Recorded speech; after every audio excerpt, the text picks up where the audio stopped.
Risk management is at the real core of project management.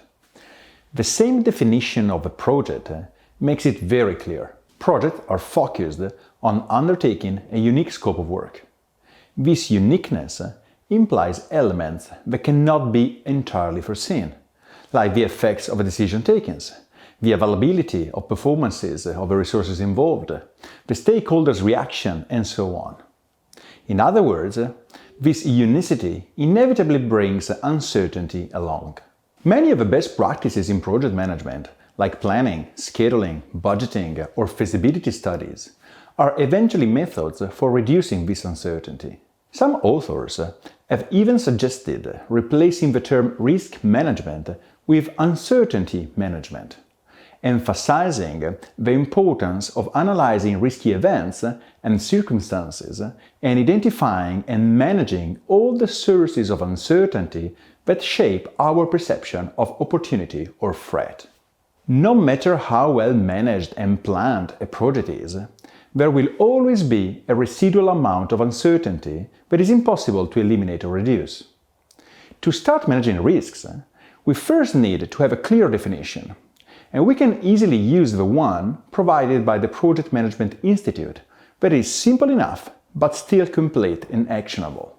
A risk is an uncertain event that, if it occurs, has a significant effect, positive or negative, on the achievement of a project objectives. This definition allows us to focus on few aspects. First, the risk is directly related to the uncertainty associated with a project. The possibility of suffering a damage or gaining an advantage comes from the occurrence of uncertain and unpredictable circumstances. The second element that the above definition allows us to observe is that uncertainty can entail threats or opportunities, hence negative or positive effects. For example, weather conditions are often a classic factor of uncertainty in all projects involving civil or building works. But the weather can be either worse or better than we imagine, resulting in impacts on the project that can be negative or even positive. Third, risks might affect all project performances, like time, cost, and quality. Even if the above definition is very clear, it is essential to underline that the risk is always described by two parameters. Let's consider the case of a company developing a new car, for example. The propulsion team might identify two risky events. If the first occurs, the car will blink an alarm and require to restart the vehicle. If the second event happens instead, the damage will be huge. The car must be stopped and towed to the nearer service dealer for a 3-week repair. Many of us might easily think that the second risk is way bigger than the first, but this would be a considerable mistake. There is no doubt that being forced to stop the car and wait for a 3-week repair is a much worse impact than just restarting the engine. But these are impacts indeed, not the risks.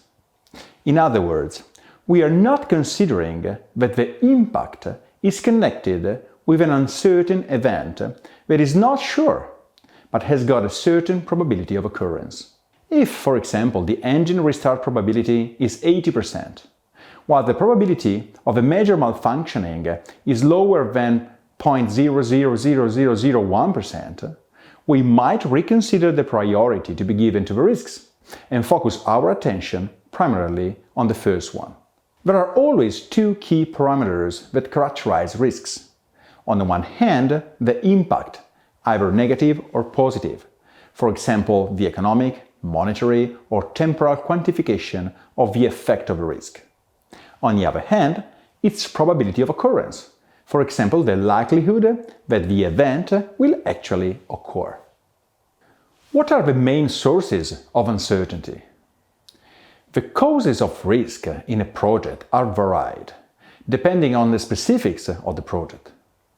One cause of uncertainty is the variability of initial estimates, particularly on time and cost, which in turn are due to a variety of reasons: lack of experience with the planned activities, lack of clear specifications, limited or poor process analysis, and the occurrence of particular conditions that cannot be predicted.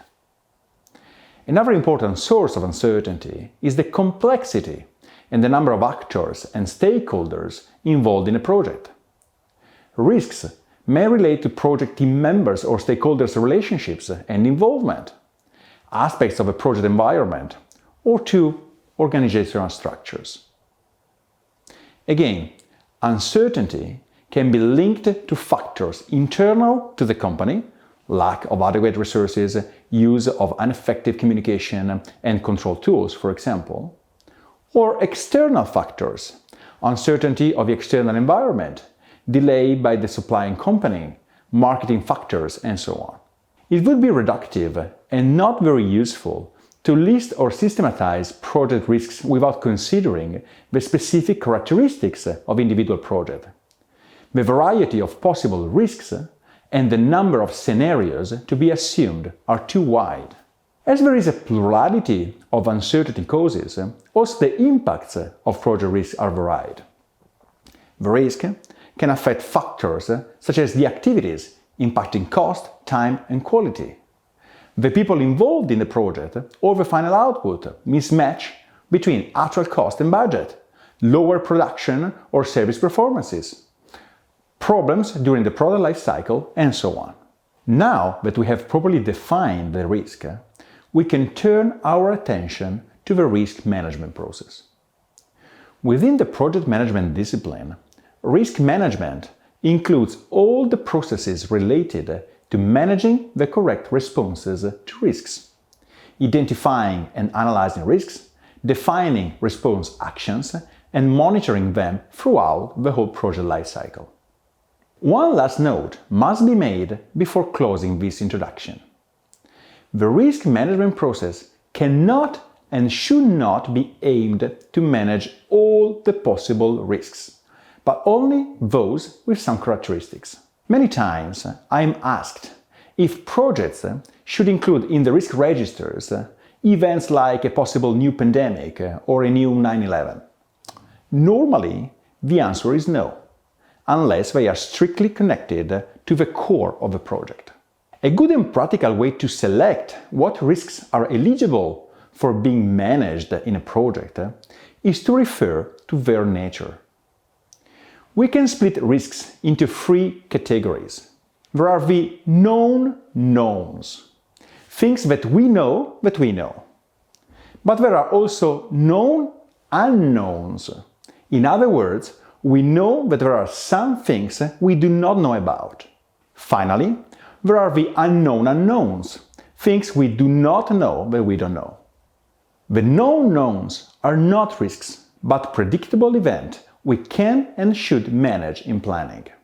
Unknown unknowns are instead real risks that unfortunately we cannot manage, because we hardly can assess their impact, likelihood, and in some cases even their existence. As a result, the risk management process only focuses on the known unknowns, those events that we know that can happen and for which we can foresee the probability of occurrence and estimate the impact.